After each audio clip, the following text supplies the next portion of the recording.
Hi, everyone, and welcome to this week's episode of I Never Knew, but My Dog Did podcast, or Inc., as we like to call it.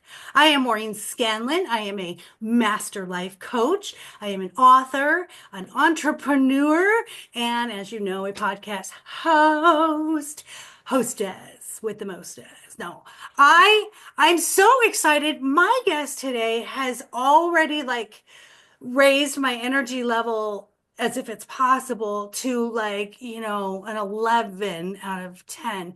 And I think it's super fun because she did mention most of our episodes are kind of heavy, but I'm trying to do some really fun stuff to let you listeners, you have to laugh in life because you need the endorphins and you need some adrenaline and you know everything doesn't have to be heavy, even though we sort of add humor to some of our heavy subjects. But today, that's exactly what we're going to do. We're lightening something up because I have the absolute most fantastic guest. We look like sisters. So if you're on YouTube, you can Oh see my how much we look alike. It's pretty incredible. There we go. See, look at that. Twin sister from another mister. Um, so what we're talking about today is, first of all, I asked her how does she pay the bills, and she has a med spa, and this is going to be really fun when you find out how she gets all of her information. But she wrote a book, and I think it's so necessary. And when I saw her message come across my desk, I was like, oh, without a doubt, she has to be on the podcast. So what we're going to do today is introduce you to my love. Barbara Bowman. Hello and good morning. Hello. Very, very Welcome. excited to be here. Welcome from coming all the way from snowy New England to us today, listeners. So she's cozy and warm. She's got a window with all the snow behind her, and she's gracing us today. I'm so excited. So, what we do here, Barbara, to start off our podcast, you listen to a bunch, which I so appreciate. A guest who does their homework. So good though. I love you. Thank you.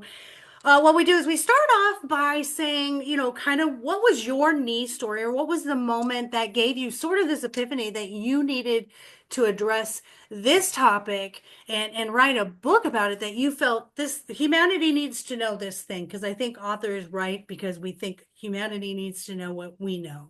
So, how did you come up with this thought process or epiphany to do this?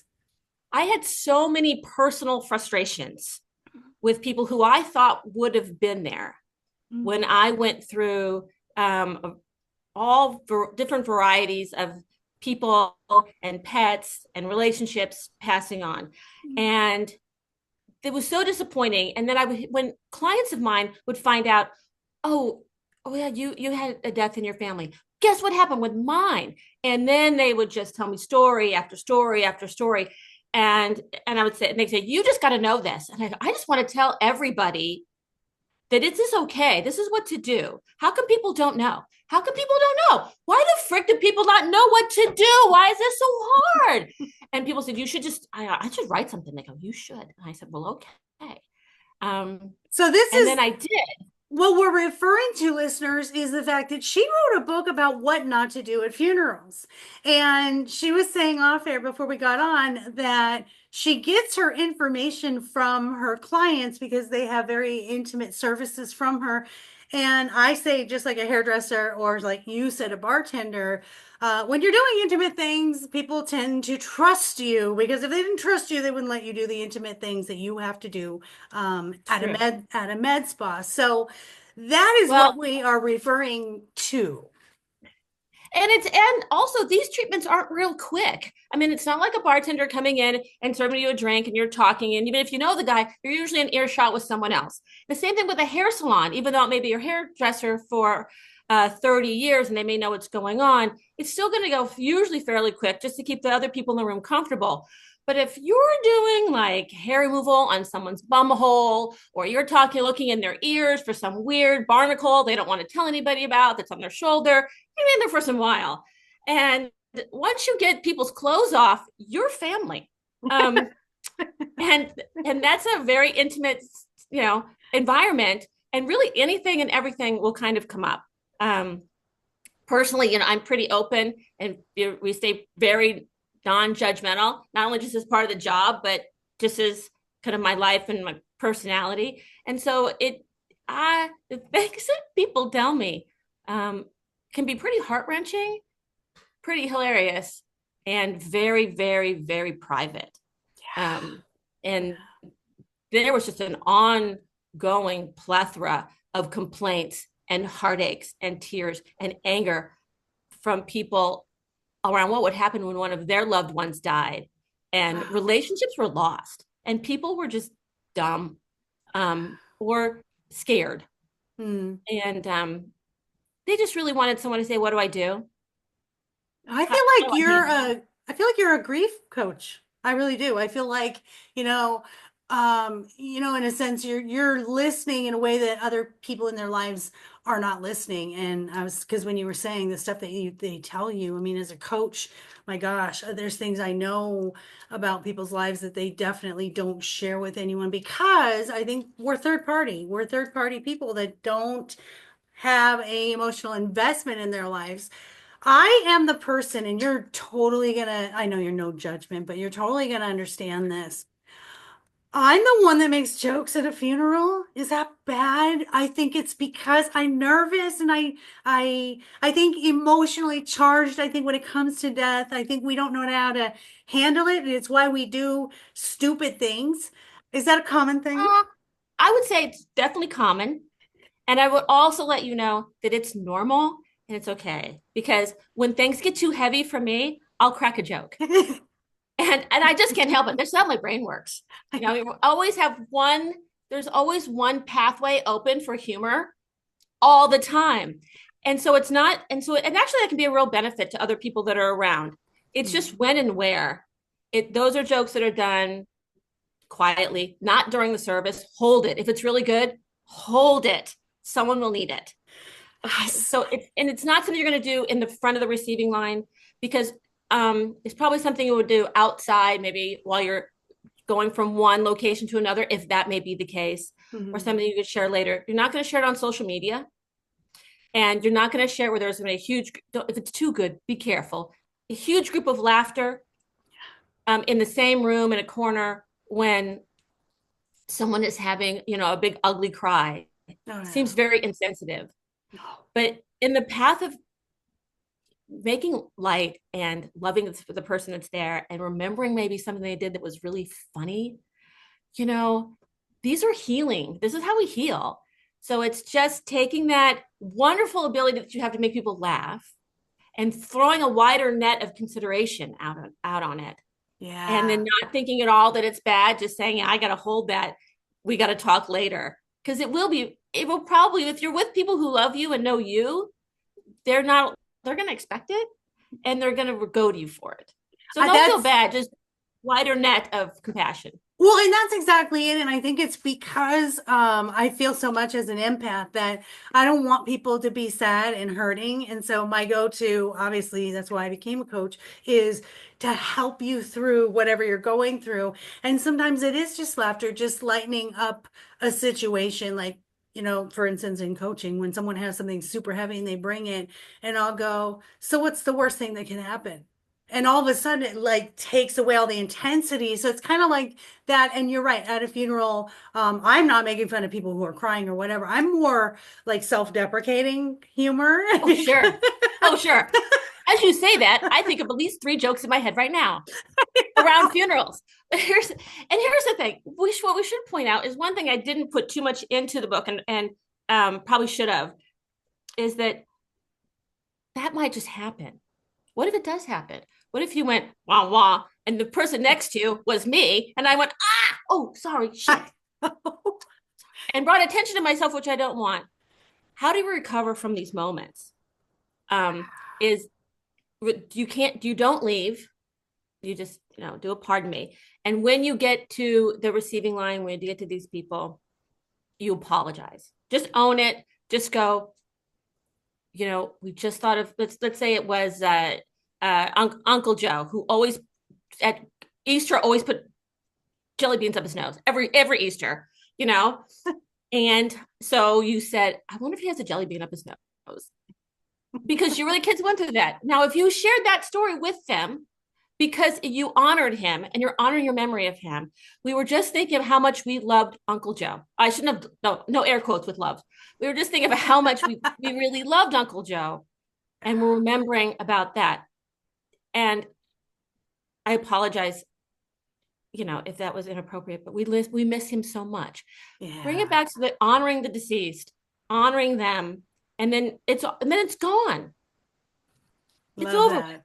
And now maybe they can think about it later. I love that. I do. I love that so much because you're also kind of lightening them up to have more of a memory than the sadness of the loss. Now, do you have your own experience with loss, with family or friends that you remembered things that people had said or done, and you're like, yeah, that's not cool. That made me feel XYZ. Oh yeah, absolutely.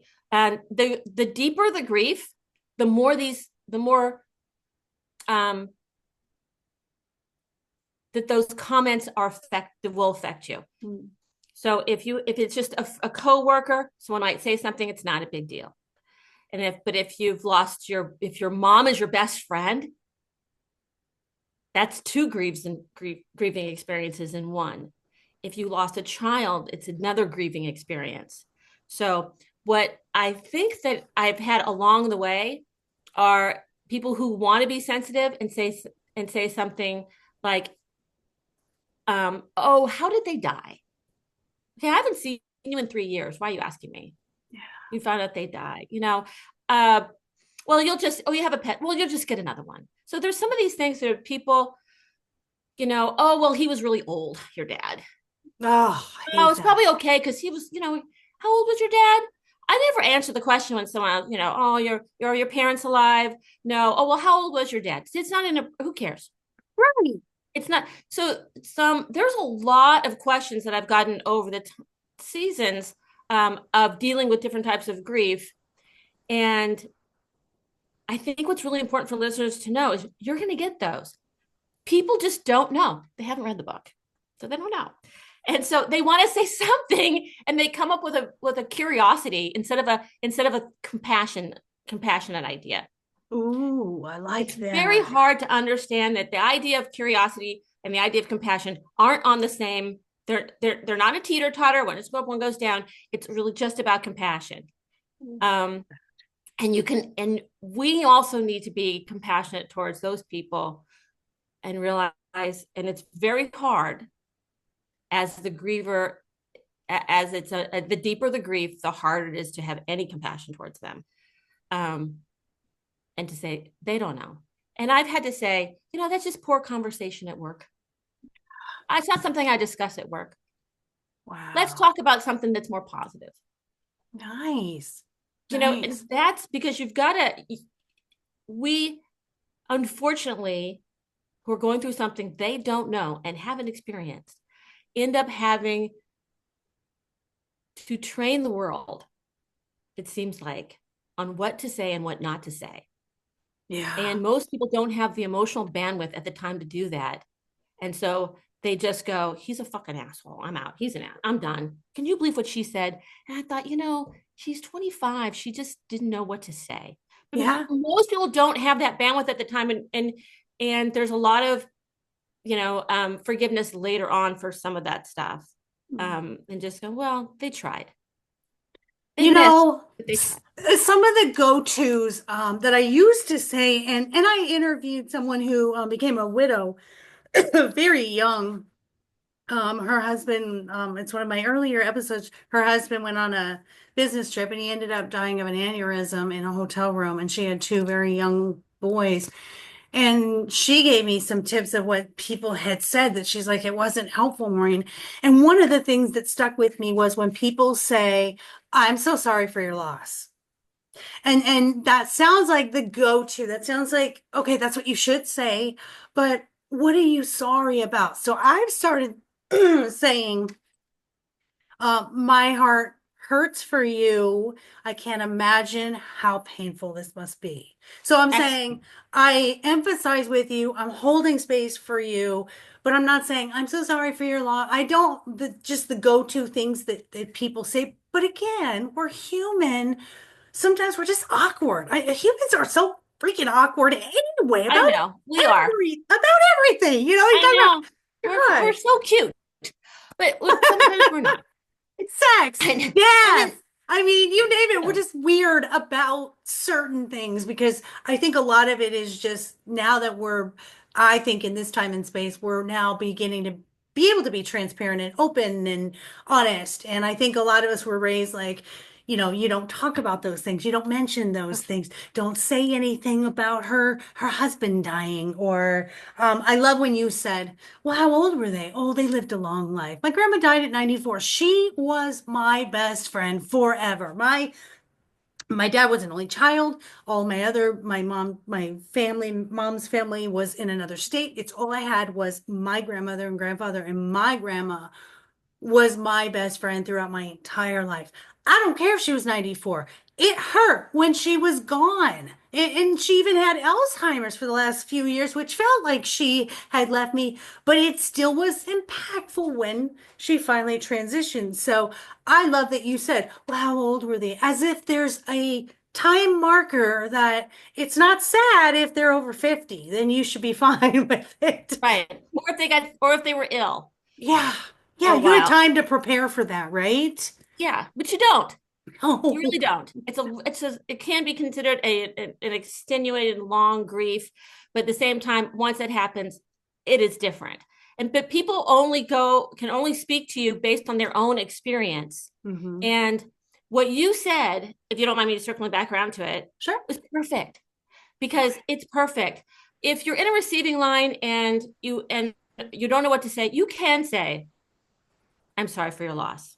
I am because I'm sorry for your loss. Um, and there are times where people get close to that point where now they're face to face with someone they probably did know the person that was deceased, and they're losing it, and they Mhm. can't even talk. And that's kind of the only time that I think silence is okay. And you know them, so that hug is going to be appropriate. That extra long hug is going to be appropriate. Um, and if you don't really know anything at all, I'm sorry for your loss, will suffice in a lot of them. But it's like the bare minimum, other because the worst thing you can do is say nothing, except in that can't talk. But yours is one that's I actually have in the book, and they say, what you're doing is you're showing I'm hurting for you and I'm hurting too. Mm. I get that. And that kind of connection from someone who's received those words is invaluable. I'm Yeah. heard. You get it. You may not get my exact grief, but you're hurting on my behalf. Yeah. And never That's very supportive. pretend, we should never pretend to know what it feels like. Hey, you didn't have their relationship. And I don't care if you lost a husband and they lost a husband, it was a different thing. And so I've always been very intentional about not saying I can only imagine how that feels. No, I can't. I can't imagine how that No, feels. I you can't. haven't been through that. So I say I can't imagine how you must be feeling. It must be so devastating or that's you know, that's what I don't know, I lost my train of thought, but you know what I'm saying? No, Like, but it's true. And I think also with people's imaginations, because they're just they're trying to think what this would feel like, or how would it be for them. It Their imagination is going to be very time limited. mm, Okay, you had the funeral. Now let's get back to work. Or okay, you've had it 2 weeks, then and somehow processing the person's effects or putting your dog down on a planned day or something like somehow relieved you of the grief or the responsibility of supporting that grieving person. Because I've seen a lot of things on Facebook where people have said, "Oh, I just wish they'd stop talking about that," and maybe it hasn't been that long. So there's a that's a huge misnomer that I wish people understood that grief can take quite a while. wow, It will be part of your life for a long time, if not all of your life.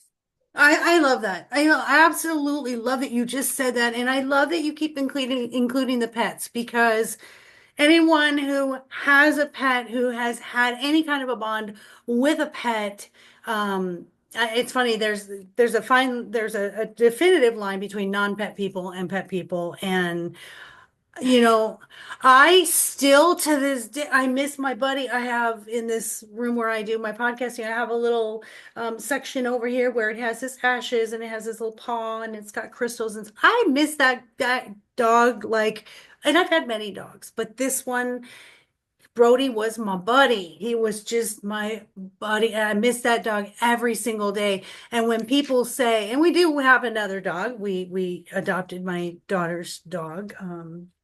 With my grandson, and she's great too.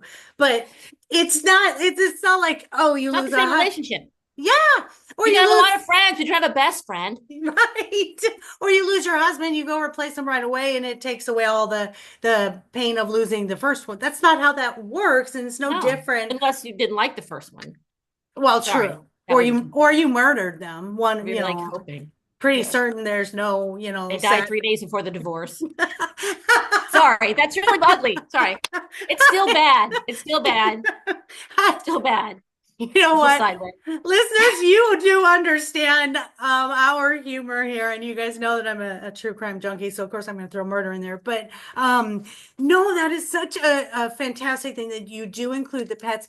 And something that I included in my book at the very end, the very first book, was about when a dog leaves, they do leave space for another one to come in. And a lot of people will say, I'm just not ready. And my response to that is always, when you're ready, the dog will pick you. So don't you worry about that. Like I, 100% agreement.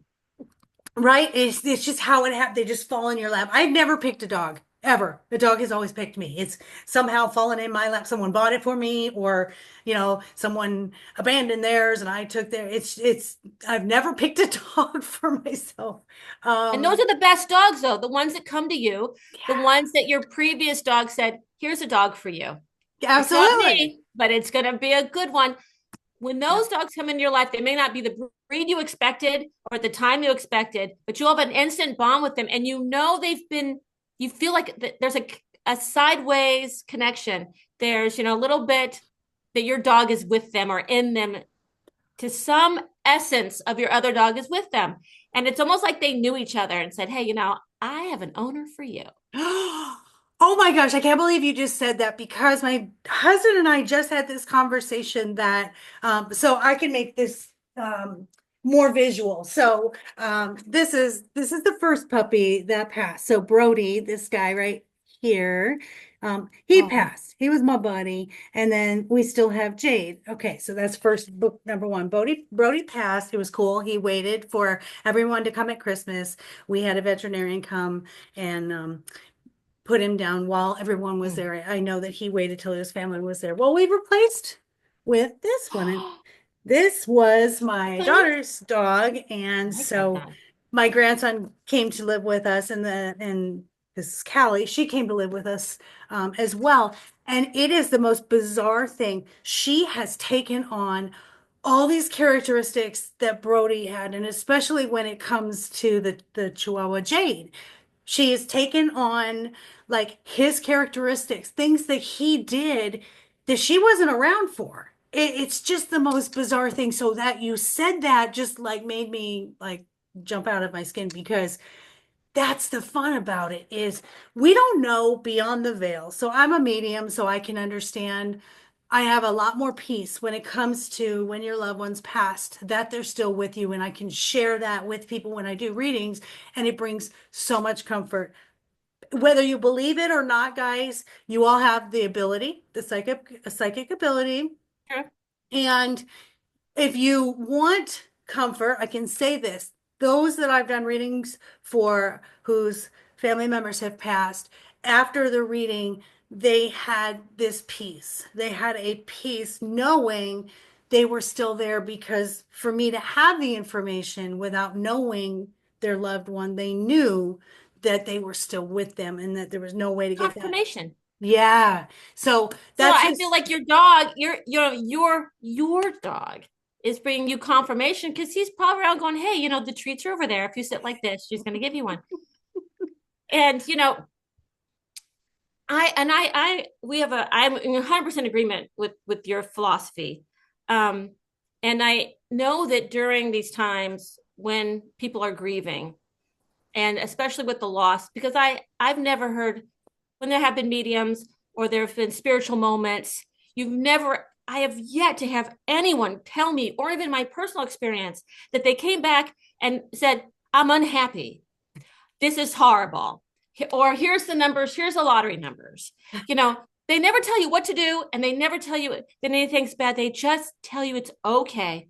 I'm happy. Be happy. It's okay. There's a line through the same message, um, that they really don't want us to hurt, that this is a difficult world and it's hard for them.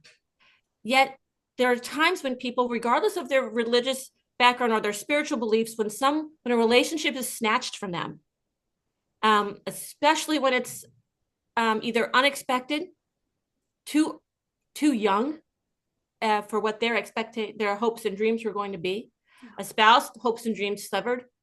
Um, when that happens and they no longer have those hopes and dreams, it can really, they can be angry, they can be tarnished, they're empty. And so these spiritual conversations and the religious conversations, even if you think that even though I say in the book, if you know their spiritual background, you can say, well, they're in a better place. You may have been able to say that 2 weeks earlier before they died.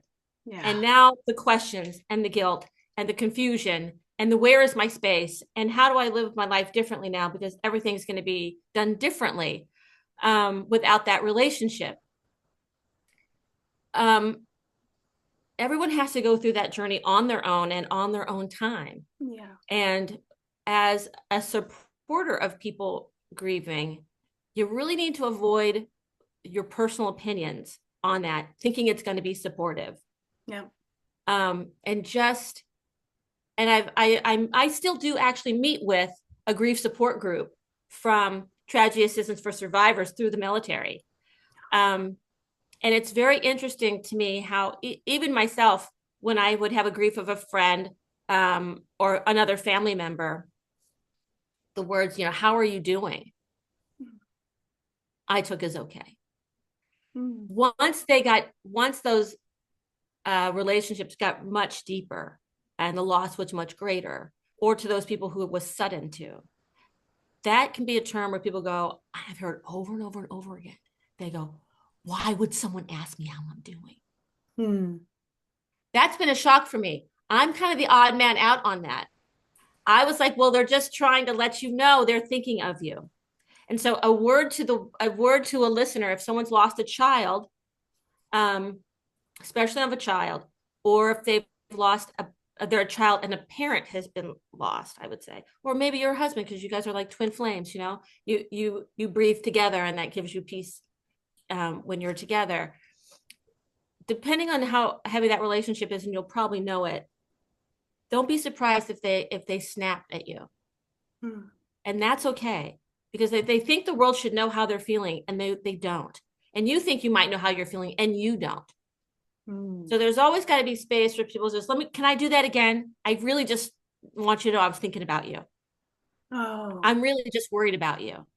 So if someone says, why are you asking me? Mm. Take a breath and go, don't walk away. Don't walk away. Keep trying. Go again. You'll be okay. The grief is such like this that tomorrow will be better. It could, the next day will be better. The next week will be better. Don't walk away from that person thinking, well, they snapped at me. You know what? That's amazing advice, because you could also, if you're unsure, I mean, and again, Ask. yes, me being the person that I am, I would be like, okay, this might be kind of awkward, or, I hope this doesn't upset you. I just wanted to check in and see how you're doing. I just wanted to see, Yeah. you know, I know there's good days and bad days, and, is there, Yep. Oh, but you're mature and you're smart and you're emotional. I mean, you're emotionally mature. You're emotionally mature and you're smart, and you've had these conversations. There are people that just want to say, I don't know what to say. I'm afraid I'm going to make them cry. I'm yeah, afraid bringing it up is going to make it worse. yeah. Mm. And nope, I 100% disagree. They want you 100%. to. They want you to keep this person's memory alive just as much as, right? You don't want them to Yeah. be forgotten. So And them it's okay. You asking, cry because you love them. okay, okay, I And gotcha. it'll go quick. you don't asking pertinent questions. You're just saying, let's say someone passed in your life and it's been a month and you see a friend let's say you had a brother that died and all of a sudden you saw their friend and he goes, oh my gosh, I really miss so and so. you know, I I really miss Craig or I miss someone. These memories might make you cry because you miss them and you love them and you honor them, but you feel great that someone remembered them, that their life is not Mhm. for nothing. My tears are not for nothing, and people in my life, they come in my office and they ask me, oh gosh, because I talk about my dad, I talk about my son, I talk about my family, and most of them are all gone. And you never know it. It's like it was yesterday. Oh, my dad always said this. Really? How old's your dad? Oh, I don't know. He'd be like, and I can't remember because he passed so long ago. Because their memory is current. And to be afraid makes it feel like your grief isn't valid. Mhm. And and maybe you didn't care about them so much because you won't speak about them. Right. Let me cry for a minute. In this, I make a joke in the grief group that I talk to, and I always bring joy. We talk about what's the best toilet paper because you never, a box of tissue one is not enough, and it's never soft enough, and you never know how much you're going to need. Oh, So you bring the toilet, this is going to be a big cry, big snot day, or hour. This is gonna be a small snot, small cry day. Um, but you just need to be prepared, and people can function and can go back to work, and you'll probably be a better friend for it. Most likely, even if you make a mistake, if you make an attempt to recover, you will have a better relationship. They will feel more honored and respected by you. yeah. You are taking the higher road. You are not focusing on yourself. You are giving them a lifeline of communication and opportunity to say, hey, I may not be good at this, but I'm here for you. I Yeah. don't even know what that would be like, but Right. Right. you are raising your personal bar so much higher, even if you don't do it well, because Right. you attempt to be there. Yep. They're going to remember how you made them feel, not your awkwardness or not what, they're just going to, people are going to remember that you cared enough. And they're not going to remember exactly the words you said, but they're going to know that you were there. One of the things that the widow I was speaking of, that she said is a lot of people will say, let me know if you need anything. And she's like, I wasn't going to reach out to anybody for anything. She goes, and Oh, I had a best friend, Maureen, that came over and just sat. I didn't want to talk. She just sat. She brought me food. She knew I wasn't eating and she just sat with me. She goes, "It was the most amazing thing." And I've learned now that I do that same thing. I'll say, "Hey, I'm coming over." Not, "Can I come over?" "I'm coming over and I'm bringing blah blah blah. I'm bringing a bottle of wine, I'm bringing food, whatever." So that was a key point. The other thing, I know I'm kind of jumping, is this. Everyone grieves in their own time. When my grandmother passed, I felt I had closure. In my whole entire adult life, I've had her at my house. She hung out with my kids. I went to the nursing home and visited her. Like, there was never any stage in my life that I wasn't around my grandmother, and I just adored her. We sat and had deep conversations. I knew about her as a child and her dating life before my grandfather. Like, I never felt I missed anything. And so at the funeral, my speech was kind of like your book. It was like talking about, we call it grandma cheese, and it's a big block of cheese that, grandmas have. It's not today's slices or whatever. And so my children always, still to this day, and they're 33, they're 26 and 35, say, I want some grandma cheese. I brought those things out, and everyone smiled and everyone laughed. Now, my sister was inconsolable, bless her heart. And she still to this day, if I mention my grandmother, she'll just start crying. It deeply affected her. For me, I had a little more closure, because I felt I showed her how much love that I had for her. She showed me how much love she had for me. I knew her, and I know she's still with me. I know, again, whatever anybody's beliefs are spiritual wise. just know there are signs that they do send to you to let you know, even if you're not ready to communicate, with a medium, with your loved one. But there are signs. There will be signs around there. So sorry to be long-winded, but those two things I wanted to mention. Well, now I've got like six ways I can answer that. Go for it. Let me think. What was one? It is true. Everyone is different. And some people, I mean, I've met people that didn't socialize were hospitalized and not socialized at all for like 6 years. It can be traumatic. People can become suicidal. People can become recluse. People become really, it's a level of emotion often that they don't have a platform for and they don't have a process for because you say we don't, we've spent decades saying we don't talk about that. Wait, or wait till they feel better, which is like horrible. Because I'm sorry, that's all about you. It's not about them. Like that symbol of uncomfortableness that you have is not equal to that giant cinder block of emotion that they have. It's not about you.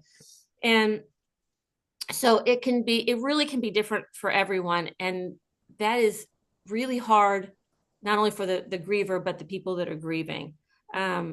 And sometimes you just have to just put it in that box of, I don't know, because I don't know what I would do in that situation. And just be kind. If I there are religious traditions that they don't have so much anymore, where they wouldn't let people sit alone. Every family member had to take time to sit with the grieving person, and food was brought over, the Jewish ritual, which was great. If I had people who came in the night I got the news that my son had died and said, okay, who's staying? I didn't ask anyone to stay. They go, who's staying? And I probably would not have lasted the night. I wasn't what people would expect for a griever. Things happen. I didn't maybe you watch a lot of television shows or something. And this is how someone looks like when they're grieving. You're sad, you're upset, you're okay, you're spaced out, you're PTSD. But I probably wouldn't have made it through the weekend. For the next 36 hours, I guarantee you I would have said, well, I'm just going to go home. I'm going home. Everyone else is there. Just about everyone else has died. I think I'll die too. Not afraid to die. They're having fun. I want to have fun. This sucks. I don't care. Everyone's there. I mean, let's go. Come on. Let's be realistic. So not letting people, and then a few months went by. This happened during COVID, not isolating. Also, people will isolate. Like you said, I'm coming in. I'm coming over. I'm dropping stuff off. Yeah. The amount of energy it takes is exhausting. You will not have time to go to the grocery store. You will not have time to walk your own dog. These things won't happen. Their house should be a mess because it's emotionally and physically exhausting, but it's time consuming. And so as a friend, if you could come in, or a neighbor, and just go mow their lawn. If they have a lawn, just mow it. Don't ask, just do it. Just go, it's even if it's not that long, just mow it. Yeah. Let them know you don't have to do it forever. Just drop off groceries. I had someone just drop off a plate of salami and meat, stuff I would really never eat. And it was great. But they knew that that the regular everyday stuff was now going to be overwhelming. Yeah. And so those are ways that you don't have to say a lot or do a lot. Drop something off, ring the doorbell. I'm not coming in. If you want me to, I'm in. If you don't even answer the door, I'm still dropping it off. Yeah. Because you may not want to come to the door or shower that day, and that's okay. It's mostly about people showing up and being honoring. And I think that's a word that's really hard for people. I would bet if you asked a group of high school or even college students today, could you write me a definition of honor? They might struggle. Oh, And tell me what it means. Tell us what it means. I mean, when you're honoring this is why I think a lot of the inmate was easier for them to do the life celebrations, because they're trying, like, you were honoring your grandmother's memory. But also when you go to a formal ceremony that's honoring someone's death, you should dress appropriately. Mm. That's dishonorable. We spoke earlier about how you might tell a joke, and if it was distracting, that could be seen as dishonorable. This is for people you're holding them on a higher level. You're really trying to put them on a pinnacle of love and respect, and that's how do you do that? Yeah. And so many times in these days, people say, "Well, they won't know if I'm not there." They probably will. Mm. You know, they won't know if I show up late. Yep, they will. They're See, watching. that's just it. Even though it seems like they're distracted with everything that's going on in their emotion, they still in the back of their mind it's being banked. Because that's the stuff I hear. I heard Yeah. one woman, she come in and she said there was her brother worked for the road system. I don't know what they call it out there. And this was there was a wake on the West Coast. I never went to a wake. I wasn't raised Catholic. We just went to funerals, and then we went to the memorial service. Yeah. And then here on the West Coast, highly Catholic community, they do wakes, and it's a little more casual, but it can last for quite a few hours. And this guy came in after work. He's got his bright orange work shirt on and muddy, dirty clothes. And this woman said he stayed for 2 hours, and right next to the receiving line, we were so offended. We thought how he couldn't he couldn't take 3 minutes and change clothes, but he could hang out for 2 hours. We just felt so disrespected that you couldn't honor him a little better by saying, Wow. "I'll dress up for you." This was a formal affair and coming in work clothes. And this is what she told me. This was her memory. Wow, that stuck out. Went pretty good, but this guy showed up in this thing, and that offended them. And so you Wow. think sometimes these moments you think are general, like a party, but they become very specific when it becomes really important, because it's the only chance they're going to have to show that this person, regardless of any of their imperfections, had value, meant something. And this isn't a birthday celebration. This is it's both. It's mourning, supporting the people who are mourning, and lifting up a life. Yeah. And so there is a certain reverence to that, unless it's specifically said not. It's not. If it's specifically said, hey, he ran the Zamboni. I don't know if you guys do hockey out there. Ran the Zamboni, which is what they do on hockey rinks when they in between they melt the ice so it becomes all smooth. Oh, okay. Maybe his favorite thing to do was run the Zamboni on the weekend, so they had it at the ice rink. Okay, Yeah. well, you're probably not going to you have to dress it appropriate. So that might be a unique experience. But in general, um, it doesn't have to be super dressy. It doesn't have to be, it just has to be this sense of respect. I love that. And I think, see if you agree with me. I know for my husband's father, my father-in-law, um, he had everything planned out for his funeral, which I think is, I'm going to do that for my family so they don't have to think about all of the details while they're trying to process that I've transitioned. But they're going to just love my plans because nobody's wearing black. And if you wear black to my funeral, you're getting kicked out. So you're either going to wear green, my favorite color, or pink, my signature color. That's it, green or pink. And yeah, I was going to do the balloons, but now it's really bad for the environment and really bad for like it falls out of the sky. So we're going to have to find another something to do with notes. I want everybody to send me a note or whatever. But I think it's important that we plan. And I think when someone plans something and says, hey, they wanted bright colors, don't come in black because you're not honoring Right. their wishes. And to the families, if your loved one wanted this thing, follow what they wanted. That was their wish. Don't be like, no, I don't want them cremated Yeah, or, you know, exactly. I don't It's not want about buried. you. I want their ashes. I want to wear them with me. When you have to do what their wishes are because that's their way of saying goodbye. That's their way of saying this is how you can remember me. This is what my wishes are. And I mean, I'm gonna have my funeral plan down to like the music that they're I'm with playing. you because I realize by the time I die, no one's gonna know my playlist. Nobody. They'll be like, "What is this song?" I'll be like, "Dudes, this is the That's so song. true. This is my vibe. Nobody's gonna know it." That's But right. if I do not care if I am 105. You're still going to play, I believe I can fly or whatever. It's Absolutely. There's serious. the conformity is that the willingness to slightly conform to the occasion really shows you as a good person. Just to be honest, it kind of sets you apart. Your willingness to just be slightly conform to what's going on, in an environment where you don't know, maybe like you don't know the religious background of of the ceremonies. That's awkward. Still should go. Like you don't know what to wear, what not to wear. Just ask someone. Yeah. Um, I went to a funeral of a coworker, and most people were in the darker colors. It doesn't have to always be black, but it was just kind of subdued.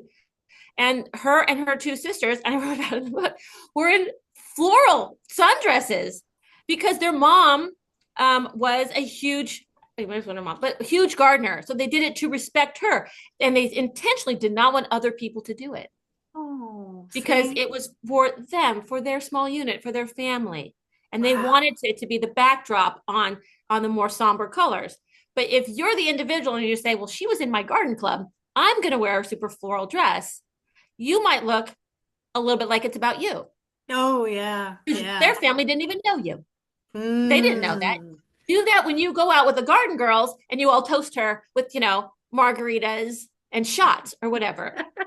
That's perfect. I love that. Yeah, you can celebrate in your own way, separately, but follow what the family wants, as they're doing this, for them at their, funerals. So I want to talk to you forever, but we're going to wrap it up a little bit. I want you to tell us, where do we find your book, or get a hold of you if a listener has a question about, hey, I don't know how to handle this thing, could they reach out to you and ask you? Oh, sure, that'd be great. And Great. the book is now on Amazon, Okay. What's it and called? what not to do at funerals, Perfect. you know. Um, a Right way to to the avoid internal embarrassment. right to the point. What not to do at funerals, guys. Okay, that is on Amazon. And then do you have a website where people can reach out to you and Um, message? I don't, but they can always email me. Okay. Okay. What's your email? The best email is bowheartpro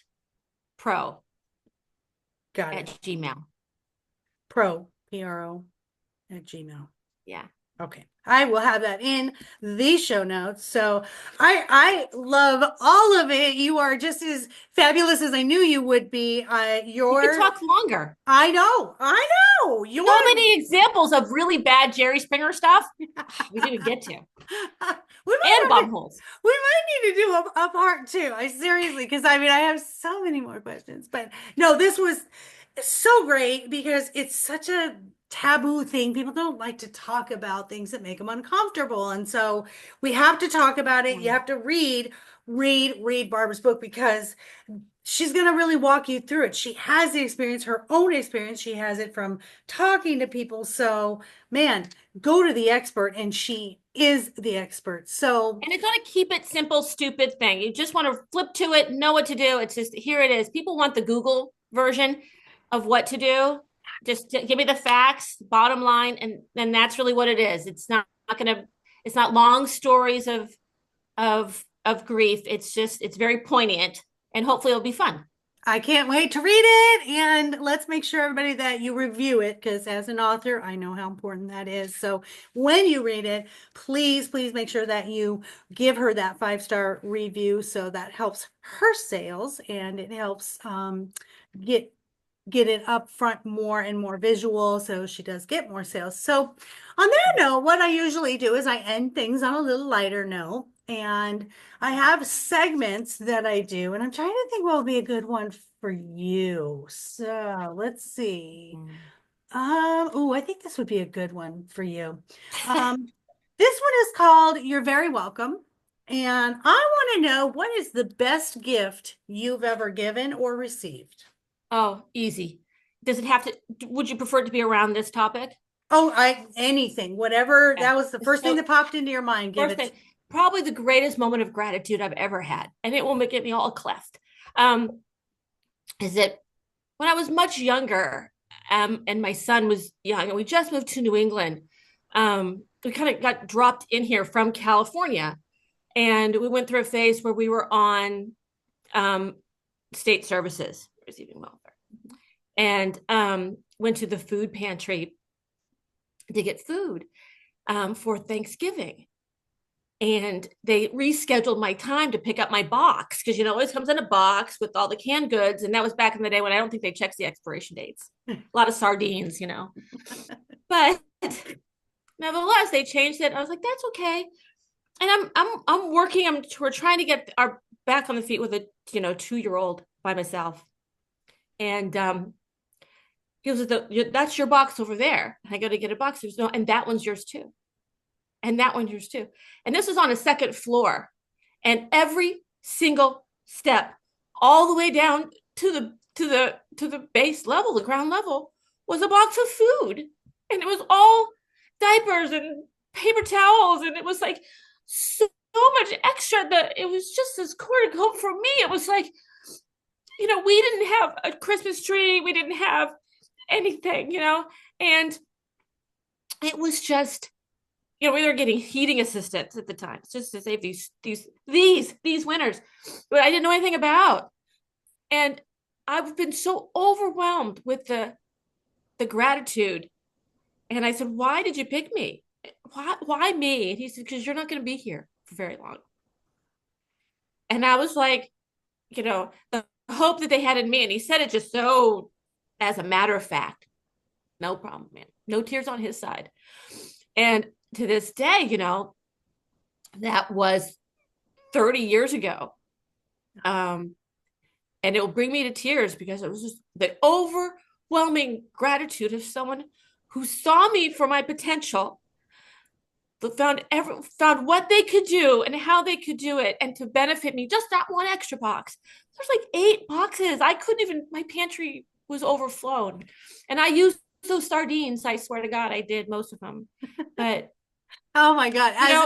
As an ex-single great. mother, I can completely appreciate that. And I had an ADHD son who loved sardines. So I get that. I same thing going through a divorce. I wasn't receiving child support and Yep. did the same thing. And I remember there was a church, our church that my daughter had gone to preschool, and they did that. They gave us a Christmas box, and they had something for each of the kids and food. And they even had like a little care package for me with like facial creams and perfumes, like this self-care stuff that you don't do when you're a single mom, because all you're doing is trying to put food on the table. There's no time for that. Yeah, so what a beautiful story. And I don't think people understand how far kindness goes and how long it sticks with people. And be that person, guys. Pay it forward. Find a place where you can be of service. Find a place, a person, anyone, any day that needs your kindness, because it stays with you. Here we are 30 years later, and Barbara remembers this kindness, this beautiful thing that someone did for her in a moment that she needed it most. So I think that's the best way to end this. So I can't thank you enough, my sister from another mister. I know. What a wonderful, wonderful podcast. I swear. I just adore you. So, listeners, that's going to do it for us for this week. I love you all for being here. Our community is growing, and that's always my goal is let's build this community of helping each other, sharing, paying it forward, be the voice that your younger self needed. That's always my goal. The starfish story, it mattered to that one. Those are all what I live by every single day is to when you are at my funeral, what I want you to say is not what kind of car I drove or what my house looked like, but how did I make you feel? How did I make you feel? Was I ever there making you feel grateful that people were in the world being kind? So that's my goal for this lifetime. And I don't care if I am 105. Don't say I lived a long life and it was time for me to die. Just say, hey, she shall be missed. So I love you all. Don't forget my coaching, relationship coaching, dating coaching, self-confidence, self-worth coaching at lifecoachmaureen.com. And let's see what else we got. We got the books. My dog is more enlightened than I am. My dog is my relationship coach. And my children's book, My Dog Bexley, is just like me, teaching mindfulness to your little ones, 6 and under. It is my granddaughter Carter's absolute favorite book, and she's 18 months old. So do not think that they are too young to start learning mindfulness. Last but not least, I do have our dog boutique. So healthy treats I make personally in my own kitchen, and lots of fun products, safety belts for your car, paw washers. God, you name it. I have some rhinestone collars that give your doggy a little bling. You name it. It is all online. I can ship that out to you within 1 day. So that is mydogiseverything.net. Other than that, I love you guys so much. Don't forget, if you have a comment or a show suggestion, it can be funny, it can be lighthearted, it can be serious, it can be whatever. Whatever it is that you think fellow humans need to hear and learn. And, have the energy that Barbara had, because those are the most fun episodes that engage the listeners. So, again, you can reach out to me on lifecoachmaureen.com at contact, and that comes straight to my email. Yeah, take care of yourself, take care of each other. Most of all, please take care of those furry babies. And guys, please, please, please adopt. Do not shop. So many forever babies waiting to find you. If your puppy has passed, don't worry. You walk into a shelter, a foster, they're going to find you. They're going to pick you, and you're going to know that your other pet sent them to you. So until next week, everyone, I love you. Mwah.